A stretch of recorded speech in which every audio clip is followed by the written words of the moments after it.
Você já pensou na possibilidade de não estar pronto para ser mago? Eu vou te explicar isso. Essa parte que eu tenho aqui na internet, que você está vendo agora, ou seja, os vídeos aqui no YouTube, são uma parte de um todo que eu chamo de educação mágica. Se juntarmos isso à minha formação, que é de bacharel em artes plásticas com licenciatura em artes, temos então a situação de um educador mágico, certo? Excelente.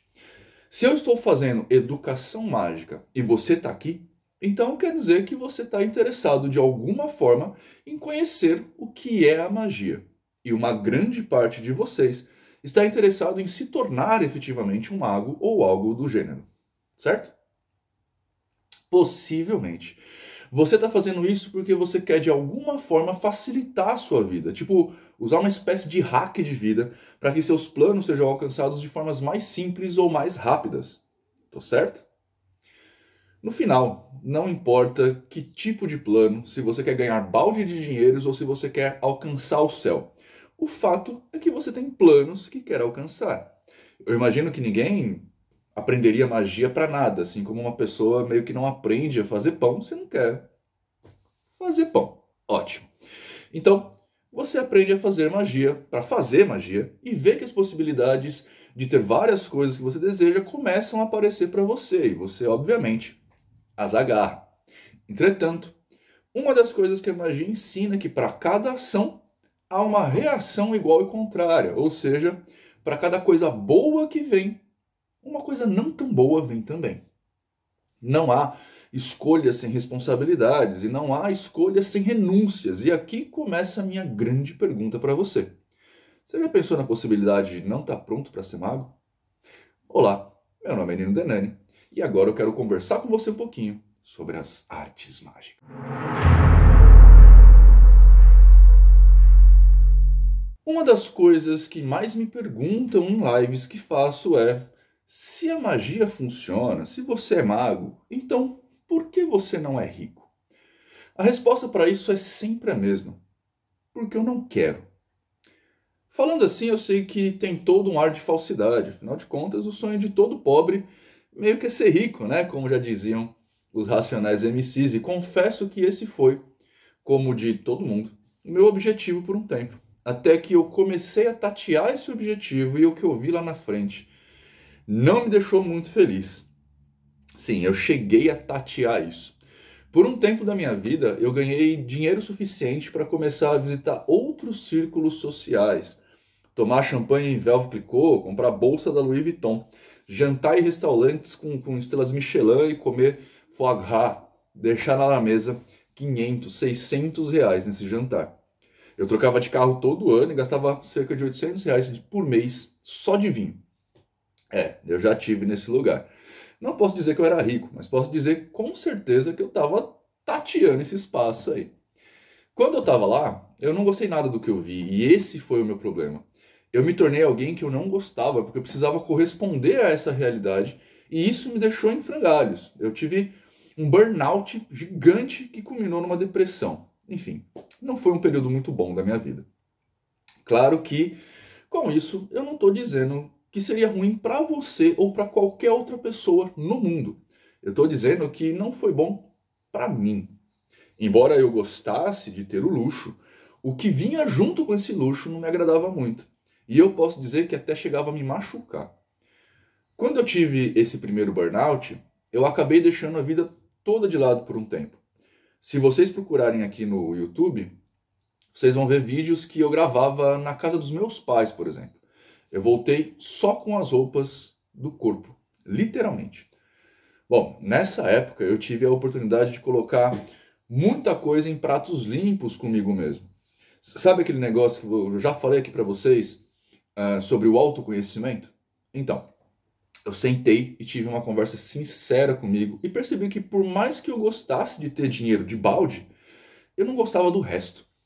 Por isso hoje eu vivo aqui, na minha casa, mas é uma casa pequena, sem muito luxo, sem muitas posses. Eu compro roupa só quando eu preciso, uso basicamente o mesmo tipo de roupa e não me importo muito com marca e nem tudo mais. Eu gasto dinheiro, sabe com o quê? Com o que me deixa feliz. Eu sempre quis andar de moto, por exemplo, desde garoto. Então, eu comprei uma.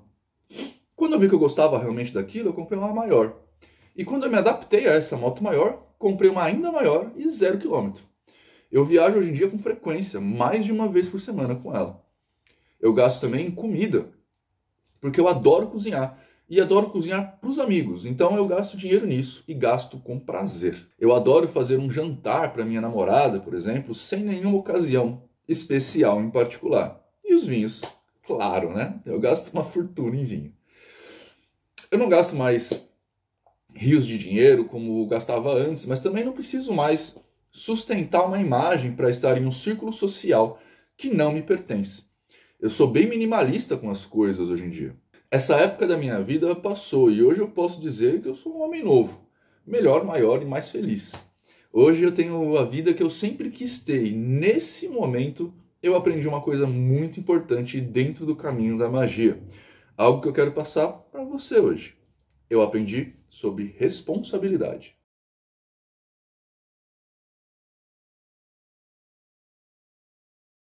Essa palavrinha é muito usada, pelo menos nos círculos onde eu costumo caminhar, e sempre tem uma espécie de conotação bastante pesada, meio insalubre.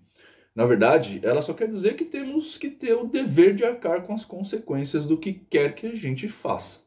Claro, há toda uma discussão de até que ponto isso é real, principalmente por conta daquela velha história lá do livre-arbítrio e tudo mais, né? Mas o fato é que, independentemente de termos livre-arbítrio ou não, precisamos ser responsáveis por aquilo que a gente faz. Sempre há um encargo para cada ação que a gente realiza em nossas vidas, e isso independe da forma como você vê o mundo. Eu puxo esse assunto da forma como você vê o mundo, porque atualmente tem uma galera aí, principalmente nas redes sociais, querendo se convencer de que ações não têm reações, que isso seria uma coisa meio de cristão, mas o fato é que quando você anda para frente, o mundo fica para trás. O que acontece na maioria das vezes é que essa mesma galera tende a ver as coisas de forma muito fantasiosa e aí fica impressionada quando essa fantasia não se mostra real. A consequência dos seus atos, sejam quais atos forem, sempre acontece, mas não necessariamente no mesmo campo que você espera ou que tenha praticado a tal ação. Esse tipo de pensamento é frequente quando a gente fala, por exemplo, do espiritismo. Se você mata alguém, vai ser morto por alguém, ou se você ferir alguém, será ferido por alguém. Mas não é bem por aí que a coisa anda e nem daria para ser. A coisa precisa de muito mais observação para ser compreendida. Deixa eu ver se eu consigo te dar um exemplo aqui. Em geral, todo mundo quer ser importante, quer ser protagonista.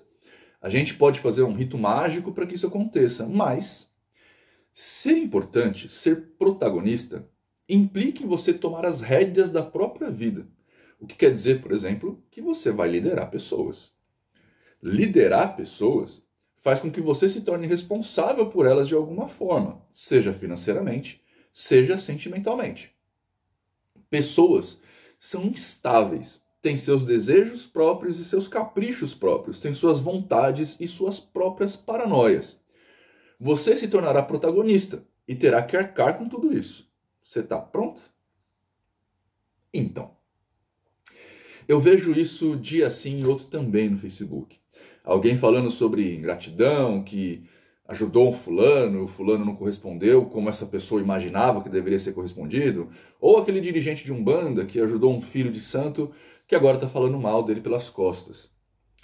Isso faz parte de ser protagonista. Não aconteceria se você simplesmente virasse as costas para essa pessoa, sacou? Você escolheu ser líder, escolheu ajudar. Consequentemente, você se tornou responsável pela pessoa e, consequentemente, se tornou foco de qualquer coisa. Você já parou para pensar sobre isso? Pois é. No fim, todo mundo quer ser protagonista, mas o encargo que isso traz, a responsabilidade que isso te dá, não é tão bacana quanto parece. Liderar pessoas não é tão divertido quanto você pode pensar. É sempre uma corda bamba entre ser um ditador e ser um vovozinho fofo. E eu vou te dizer outra coisa. Ser líder é estar constantemente no alvo de todos que você lidera. Não por maldade, mas porque você é o topo da pirâmide. Então sim, todo mundo vai falar mal de você. Essas pessoas não poderão ser mais seus amigos, no sentido mais estrito da palavra. Você vai ter que ser o líder e qualquer manifestação além desta vai agir contra você. Ação, reação, causa e consequência. E nesse caso citado da liderança de pessoas, temos discussões desde a Grécia Antiga, quando Platão foi lá escrever o livro dele, A República. E depois a gente vê isso de novo em Maquiavel, no Il Príncipe. E acho que todo grande filósofo já falou de alguma forma sobre esse tema. E sabe por que eu estou te trazendo isso agora?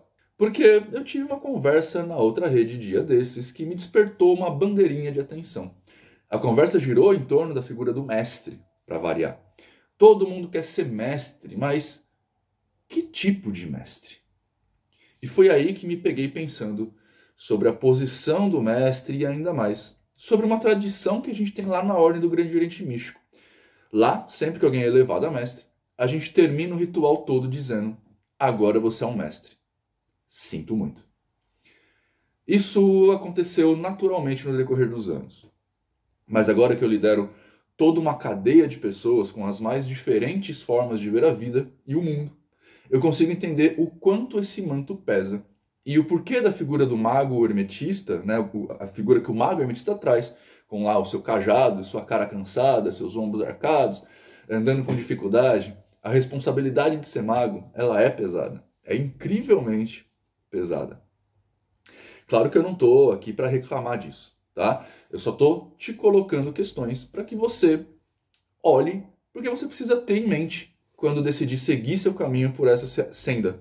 Isso é algo que não te contam, então eu estou te contando agora.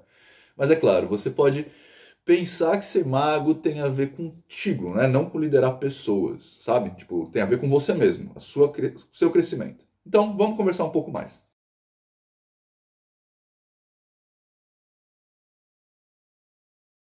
O que é ser um mago, afinal de contas?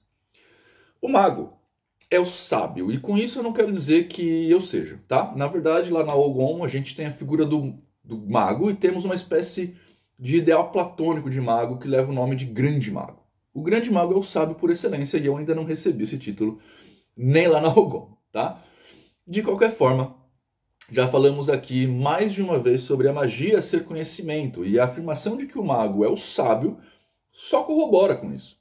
O que é a sabedoria se não a prática do conhecimento? Podemos, pela lei do gênero, dizer que o conhecimento é a parte passiva da sabedoria, assim como a sabedoria é a parte ativa do conhecimento. Aprender a dirigir um carro, por exemplo, é um conhecimento. Dirigir esse carro com maestria é sabedoria, sacou? Então, o mago é o sábio, e como sábio, ele acaba por optar por duas situações. Ou ele se isola e vai morar em uma caverna, no nosso caso mais moderno aqui, vai se prender no seu quarto e ficar vendo Netflix, ou ele não se isola e naturalmente acaba por se tornar líder de um grupo de pessoas, já que, como sempre, conhecimento é poder. Não dá para fugir muito disso. Naturalmente as pessoas se aglomerarão em torno do mago. O conhecimento encanta as pessoas, seja porque elas querem aprender, seja porque elas querem confrontar. Então, se você não se isolar, vai acabar por juntar um grupo em torno de si. E aqui começam as questões que você precisa pensar. Sem querer, sem que você peça, você vai ser levado a mestre desse pessoal. Novamente, conhecimento é poder. E quando você chegar a envergar esse manto, você será automaticamente responsável por quem está à sua volta. Não importa o que você fizer, você vai ser exemplo e vai ter que agir como tal, para o bem ou para o mal. Claro que você pode me dizer que o mago é livre, e é livre também para recusar a figura do mestre, e eu vou concordar com você. Mas esse fardo é um fardo que vem, não importa o que aconteça, e não depende de você. Como eu disse, só não vai acontecer se você se isolar.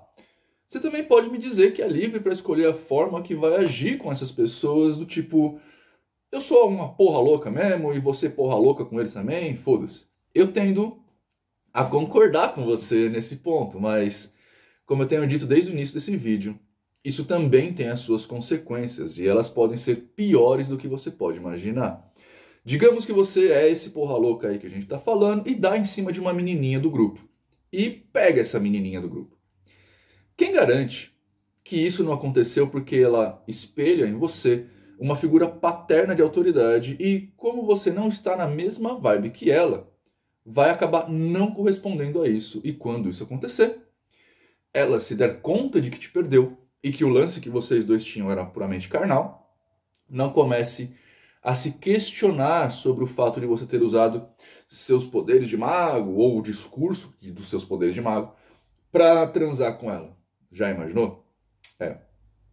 A vida não é tão simples e eu acho que se isolar seria muito mais fácil, certo? Eu acho que isso sempre será uma equação complicada de se fazer e ela se complica a cada nova pessoa que você chega perto e que chega perto de você e que é pego pela sua gravidade.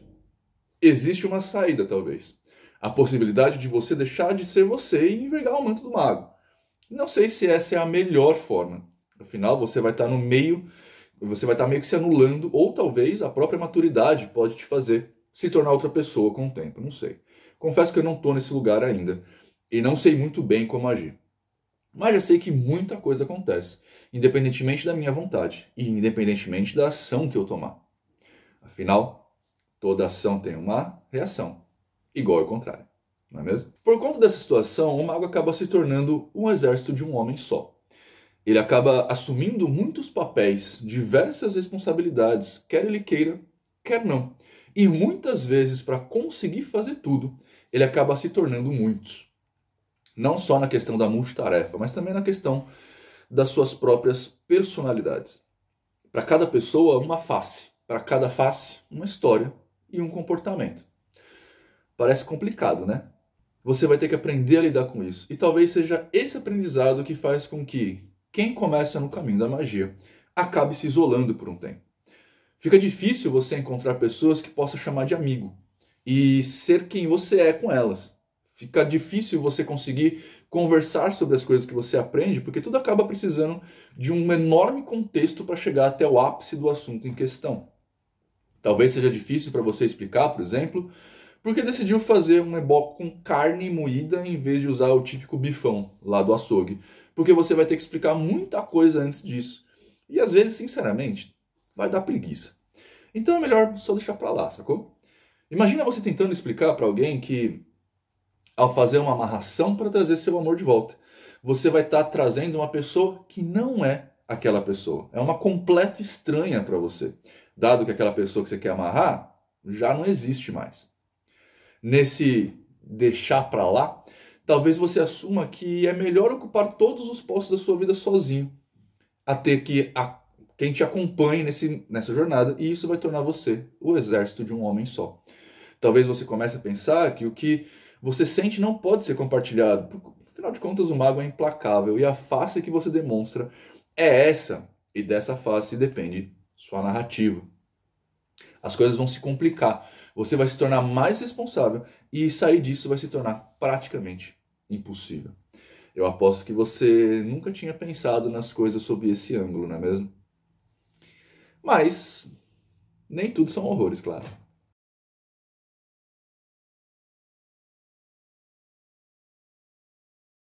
Mas claro que tudo tem dois lados e isso não diz respeito somente ao lado bom, tem um lado ruim. O lado ruim também costuma ter um lado bom. E ao escolher trilhar esse caminho, você realmente será levado a ver as estrelas e vai compreender o que é se tornar uma. Vai compreender o que é um Deus e também aprender a se tornar um. Como sempre digo, você vai aprender a reconhecer as engrenagens do universo e agir de acordo com elas para que a sua vida se torne aquilo que você quiser. Aliás, vai aprender a olhar aquilo que você quer. Lá no Teoria da Magia, por exemplo, a gente tem um módulo sobre cabala prática, que eu chamei, né? Que não é aquele ensinamento dos rabinos e tudo mais. É a forma como eu uso a cabala no meu dia a dia. Depois que você aprender a olhar para onde você quer ir, coisa que também trato lá no Teoria da Magia, quando falo sobre a verdadeira vontade, por exemplo, você vai ter uma espécie de fórmula para criar um mapa para suas próximas ações. E como sempre, você vai encontrar o curso em teoriadamagia.com.br.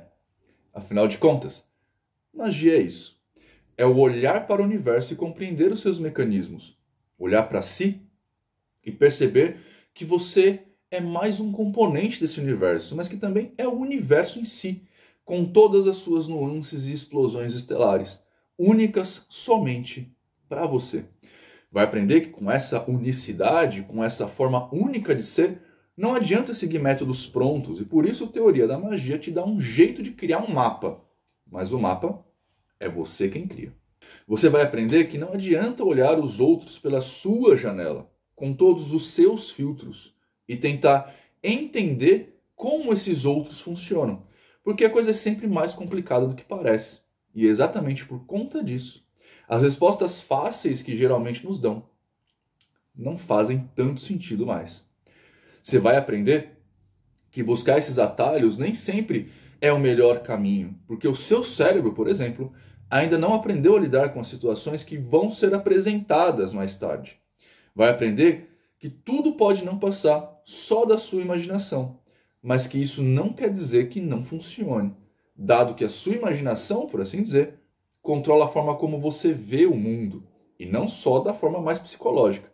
A sua mente e suas crenças literalmente ditam como você se comporta, como seu corpo funciona e tudo mais. Quando você aprender isso, vai compreender também que não existe ferramenta mais poderosa nesse mundo do que a sua própria mente. E vai começar a caminhar por trilhas que são muito difíceis de compreender, para aí só começar a se autoconhecer, porque você vai saber suas vantagens, desvantagens, ônus e bônus. E quando você menos esperar, vai acontecer uma coisa a você que será maravilhosa. Você vai morrer. Vai ver seu antigo você apodrecer e dentro desse estado de nigredo vai sair alguém completamente novo, melhor e mais ativo. Talvez aí você compreenda o que representa a segunda lei do grande mago. O grande mago não usa magia como forma de resolver os seus problemas. Espero que você tenha uma ótima vida. Seja uma pessoa melhor do que foi até agora. Tchau.